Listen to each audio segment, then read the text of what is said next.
There you are, and welcome to the Nine Questions podcast, where I'm going to bring exciting insights and wisdom from some of the niftiest leaders in our community. So, I'm your host, Sam Thompson, and I'm excited to share all this with you. Each podcast is going to have someone that's an authority on the subject matter that we're going to talk, and we're going to look at stories and strategies and tips on how to live life in our magical world, right? How to navigate today's adventure, so to speak. So, whether you're looking for inspiration or tips or some wisdom, some motivation, practical advice, this podcast is for you. So, tune in the 9th of each month for the new 9 questions. Don't forget to subscribe and rate. Share would be cool. Now, keep your arms and legs inside the vehicle at all times, and let's get on with the show. Thanks for watching. Phoenix is going to sit down with us and tell us some his point of views, which I think is really important. He considers himself to be a guide of sorts. His foundation is many layered, and he gives a wide breadth of experience and perspective. His work is informed by various schools of thought and training, including Taoist, tantric, Kriya Yoga, and the gay male mystery tradition of initiatory witchcraft. Formal education is in medical massage, and holistic health coaching propelled him forward into work that truly comes from a deep reverence for the relational nature of our existence and respect for Earth and all her creatures. Very important. Thank you, Phoenix. His clients report feeling safe and seen, as well as empowered to hold themselves accountable to more authentic living. Phoenix loves to learn and is currently pursuing an in-depth training in holistic herbalism, health-centered astrology, and some magical blacksmithing to elevate his current tools to an even more transformational practice. Phoenix is currently accepting coaching and healing art clients, Phoenix Alchemical Arts, both virtually and in person, and he lives in Greensboro, North Carolina. Welcome. Woo! I'm excited. Phoenix is one of my dearest friends. So this is kind of I know a lot that I'm going to ask him, and there's some stuff that I don't know that I've been dying to ask him. So we both get to learn at the same time. So in your intro, oh, and by the way, I'm going to have all his links down in the show notes, so you'll be able to just click to go right to him. So reading your bio, that's a lot. So I know you're self-employed, and a lot of folks that I have on here are self-employed as, solo entrepreneurs, lack of a better word. So how do you unpack exactly kind of what you do? And because that's a lot. I mean, how does all that work together? Well, I really have devoted my entire adult life to healing arts as a kind of a general umbrella. And it came more out of a sense of necessity rather than an interest because I just felt like that's what I had to do. There was no questions asked. It's like that's what I'm here to do, so I'm going to do it as best I can. Now, my massage license is what really opens the door for people to get to me initially. And that gave me a way to use all the energetic healing, the breath work, meditation. It just got people in the door, basically. And then after time and after having time being self-employed, once I got people in my door, that's when I started implementing the coaching. And so kind of what it looks like now, it's really a patchwork quilt of whatever that person needs. But essentially, when someone comes in, I know we think of massage as being sometimes like, oh my gosh, that hurts so good. Or sometimes just, yeah, like, and sometimes it's more like, just give me a Calgon moment, take me away. And I'm more in between. Like I try to offer a space of comfort and safety so that people can be willing to look at what's really going on Mm, inside themselves. But I'm not there to do the work for them like I used to. gotcha. And so, yeah, these days when people come in, I really am using what I have to kind of take a glimpse inside them and identify, like, okay, well, this muscle is hurting or this energetic area's got something going on. Let's pull the the physical anatomy, the energetic anatomy, the astrology, the coaching. Let's pull all this stuff together and see what this message is. I ask questions and then I give people homework to do so that when they come back, they can report back to me and say, yeah, that exercise you gave me to do was helping, or that meditation you suggested brought up some stuff for me to deal with. I know, for me, 'cause I don't like to speak for everybody, because I don't have that degree. Um, I think sometimes for me, the hardest relationship that I have is with myself. And I think getting in touch with yourself, getting that whole, getting that healthy enables me to have healthy relationships outside of me, if that makes sense. Am I Mhm. kind of hitting Oh what yeah. you're? Okay. Yep. So with doing all that and doing the whole, okay, we're gonna stop right here. A moment, I'm gonna stop. I'm gonna throw in a bonus question here. Um, Talk about your tea ceremony. Oh, Your okay. I want to hear about it. Now, this is fair, just for full disclosure, we own a tea shop, and I know Phoenix has been trying some of ours, and he's got this really cool meditation that he does. I just like for him to talk to us about it because I think it's cool.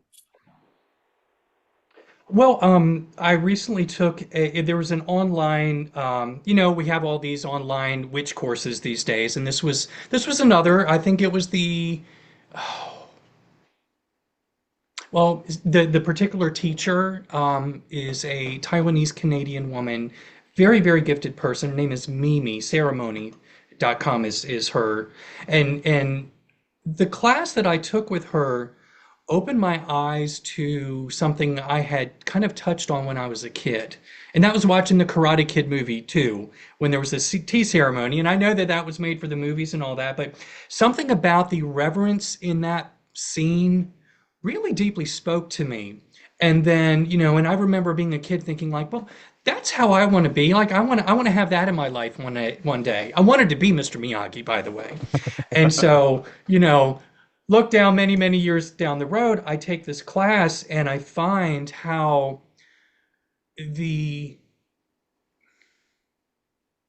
it's it's an exercise in mindfulness for me. It's an exercise in being present with a plant spirit, which I already do, but I haven't been given a whole lot of specific um like protocol for like, okay, this is how you approach. I just kind of do it from a natural space of I show up, we have a conversation, and I see what happens. With this class I took, I got some, specific details on how traditionally, at least the Gong Fu, one of the Chinese tea ceremonies, is done. And over the past couple of months that I've been doing that, it's given me that time each morning to just sit with myself, to sit with this teacher plant, and to sit with spirit. Hmm. And I just feel like, that sets the tone for the day to remind me of who I am and why I'm here. And again, the relationality of all things, because I am sitting with a plant spirit Hmm. and she has her own voice. Yes. Yes. Thank you for Yes. that. I think that's valuable. I think more little nuggets, tools that we can add to our toolbox to make us better can't really necessarily be wrong. I mean, they've been doing it in the East, us definition of East, for millennia. They've been Yeah. doing it, way, way, way back then. All right, so with getting back into your business, what is one thing that happens that you didn't expect? Hmm. I think I didn't expect the reality to hit. And when I say reality, that would be the other side of the work. So getting, doing the massage, doing the healing stuff. I think about all that. What I really didn't have a grasp on was the dotting the I's and crossing the T's kind of stuff. Like, oh, okay, I've got to close out the register at the end of the day. I've got to figure out my taxes. I've got to submit bullshit paperwork every 6 months for this, that, or the other. I'm like, like why? That's the stuff I really hadn't thought about. And it's very humbling because it reminds me that, sometimes I feel so elevated doing what I do. And then at the end of the day, I'm like, oh, no, I still gotta I still got to do that stuff. Yeah. File your sales tax, all that kind of stuff, right? Yes, God. yes, Oh. yes. So what do you wish your younger self would have known about your current role? Oh, I would have told my younger self that he was on the right track, not to stress out too much, just keep doing what he's doing, and that he would eventually experience and accomplish way more than he thought he could. Nice. Nice. Yeah, I like it. yeah. So go ahead. You know, okay. Well, so the interesting thing, the office I have now, I moved into a new office in the past year, and it just so happens that its location is on the same street where I used to live. Back when I couldn't afford to fix my car, so I was walking everywhere. I had a job, but it was barely getting by kind of a thing. And I walked down the street to go to a friend's house for we had this like meditation and love circle each week. And I remember each time walking, just always thinking like, one day I'm gonna be able to do what I'm really here to do. And I'm now like physically, my office is overlooking that same path that I used to walk with all Wow. those dreams. Yeah. Wow. Yeah, it's wild. Yeah. It's things that make you go, hmm. Yeah.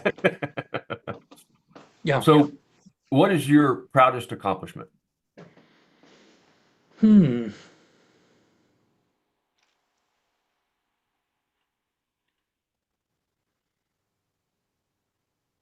Well, you know what? I think my proudest accomplishment is that I've been able to do it my way. Hmm. And I that's a razor's edge because we can kind of go down into some ego land stuff with Right. that. But ultimately, I really have chosen to take a lot of risks, make sacrifices, because I really feel like the work I do is bigger than me and that it's about the community. And then I have to be able to do it the way that I'm here to do it rather than having the safety and comfort of a boss, health insurance and benefits and stuff like that, having them do all that, but having them also shape the work that I do. And I just got to the point where I I couldn't do that anymore. It didn't feel right inside me that I Hmm. just had to step out. I totally get that. That's kind of how I ended up banging metal. Right. You know? Um, so how, other than the tea, because I think Hmm. that's a great self-care kind of thing. What do you do outside of that you do for self-care? Because I think it's important that we look at different ways of doing that from different people, so we have an idea of what it is and how to go about it, and the other that we need it. It's Yeah. it's not a it's not a sacrifice not to have it. It's you really need it in order to be healthy. So I didn't mean to go off on a tangent. So anyway. No, but no, you're right there. I do a few things because I have training in Tai Chi and Qigong and Kriya Yoga. These are all very physical practices that help us to connect to these other worlds or these other consciousness spaces. And so I do practices in the morning that involves actual physical movement, stretching, breath work, but they're all combined. So like I don't particularly care for like lifting weights and going to the gym, but I see the benefits of doing that. But for me, when I do something like Qigong or Tai Chi, I'm still giving my body resistance, movement, mobility, but all the while I'm imagining these energy circuits being burned through my body and these pathways being stimulated and created. And so that is really the preparation for my meditation work. And I do that every day, if at all possible. I do miss some days, but that's how I start my day. Is even before I do my tea, is really moving the physical body, embodying all the feelings that I have and the thoughts, and then kind of like putting that all together with the movement in a way that kind of clears me and allows me to finally get still for meditation. And that's where I just sit in that space of bliss. And I find when I'm able to give myself that, then I can step out into the day feeling more centered. Um, I know that there's days when I haven't done my practices where I can be a little bit more triggered or a little bit more affected by what's going on with around me, Whereas when I really get solid with my practice in the morning, I'm able to be more of a witness and an observer, and the reaction becomes more response. Gotcha. I know when I first when I joined the Army, one of the big slogans was, we do more before 9 a.m. than most people do all day, and it's because they have you up at 5. So, I mean, are you getting up at 5 to do all this? I mean, this sounds like it's a long, long process. No, I get up at around 7 o'clock in the morning. Oh, okay. My morning practice in terms of the physical stuff takes me about 30 minutes, maybe 45 minutes. Okay. That's it. Yeah, sounds very doable. Yeah. All right. hmm Cool. What's the favorite thing about what you do? Oh, the favorite thing I have is that with each person that I work with, I'm able to really customize and come up with something unique. So I feel challenged. I feel excited. It's not like I don't do routine very well, except for like my morning practice and the way I eat. But like each person that comes in, I have to kind of think and create this space for them based on where they are in that moment. That's pretty cool. And how would it Yeah. work if someone wanted to do it long distance over, virtual? Is that Right. something that? So, well, I ask a lot of questions. So virtually, if I do a lot when I touch people, I pick up a lot of psychic information by physically touching people. That's just one of the ways I receive. And so this online and virtual has been a bit of a challenge for me. So it's helped me to just kind of like reach my senses outward. But I do ask a lot of questions for the people. If Reiki or energy work is involved, that's a one way that I can really tap in. But ultimately, I just ask them to open up so I can sense. And still, observation, like watching the facial expressions of somebody on a monitor, watching if they take a deep breath all of a sudden, if their eyes are moving up or moving down or to the side when they're answering a question. These are all just observation skills, and Tails. those are really, really helpful in this virtual world. Yeah, I can see where it would be like that. Yeah. Um, okay, so Dukes or Hellmans? No, I'm just joking. I I'm sorry. can answer. I can answer. No, it's, it's, I I use Greek yogurt in yeah. place of mayonnaise as often as possible. You know how I am. But yeah, I'm if saying I it had because to, I would say Dukes. I posted this meme about article about the proper way to eat a tomato sandwich. And Phoenix replied, "Yeah, it's great, except I would do all these other things to not make it a tomato sandwich." It's like, yeah, okay, Yeah, whatever. You're yeah. um so in today's environment is challenging in its own ways, and I know both of us have been in our respected communities and the pagan community at large for some time. And we've seen some changes, especially those of us here in the South. Even though we live in a big city, it's still, there's a lot of old thought processes, we'll say. Um, what would you tell new pagans that if you could offer a piece of advice, what would that be to new pagans?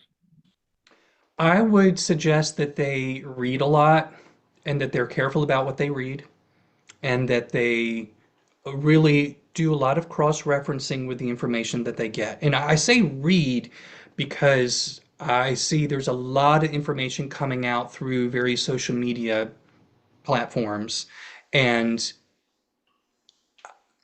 combining the visuals with the sound and the fascination that tends to happen with that kind of stuff. I find that it's very easy to kind of buy into something that may or may not be authentic to the viewer, or it could be somebody else's unverified personal gnosis that they are presenting as absolute truth. I'll put it that way. Yeah. And I think that's what it would be, just don't take everything at face value, take everything with a grain of salt, research, research, and go within and see what really sits well with them.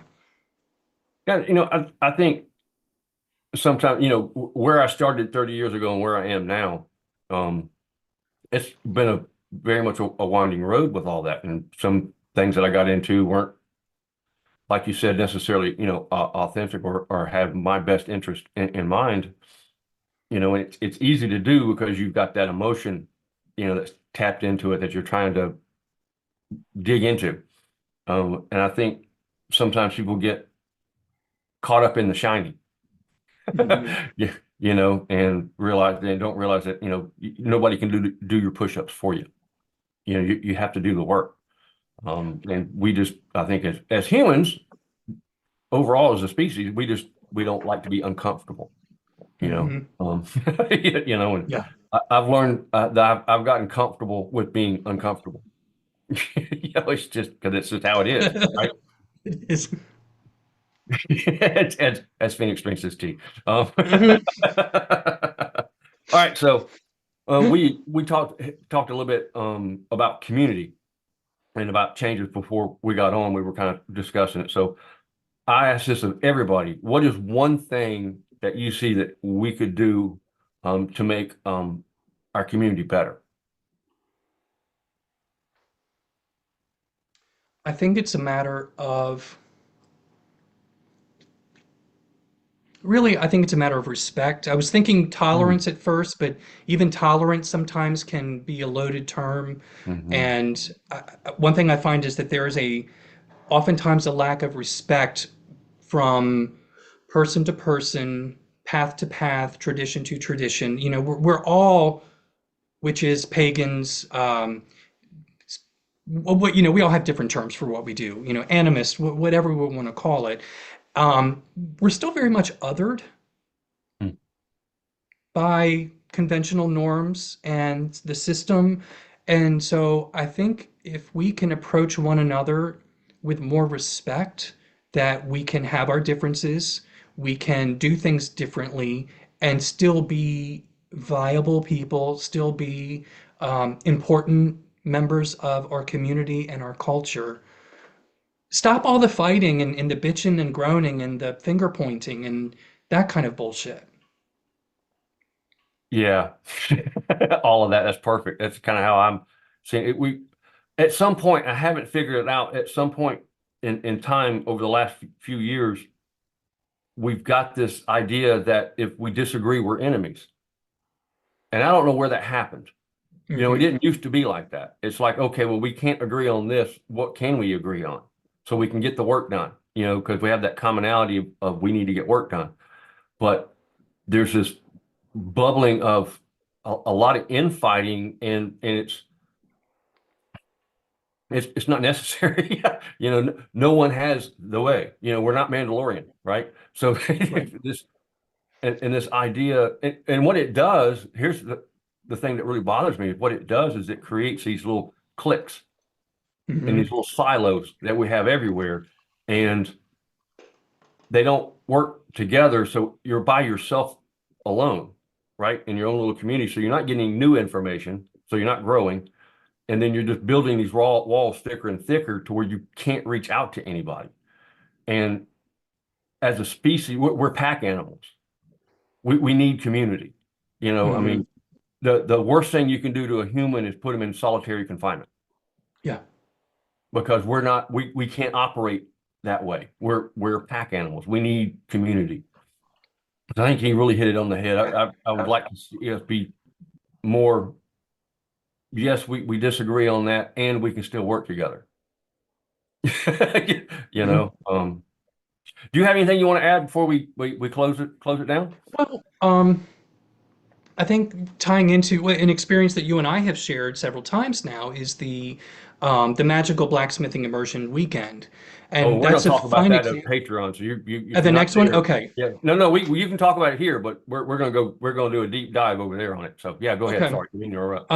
So just real quick with that, and that's just one example of where people can come together from different magical backgrounds and still share space, still work together, inspire one another, communicate, encourage, all that without there being that judgmental bullshit, without there being that, you're doing it wrong or you need to do it this way. More like, okay, how is that working for you? That type of thing. Or, oh, I see what you're doing there. I think that's really the kind of is where we learn to communicate with one another through affirmation, not judgment. Yeah. Yeah. Perfect.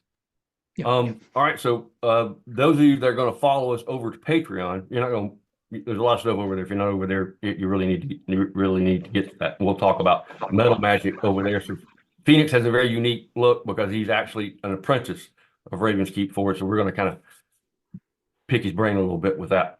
Appreciate y'all watching. Feel free to comment down. I'll have all his links down there so you can kind of get to him and reach out to him. He's a solid person. Thank you. And thanks for watching.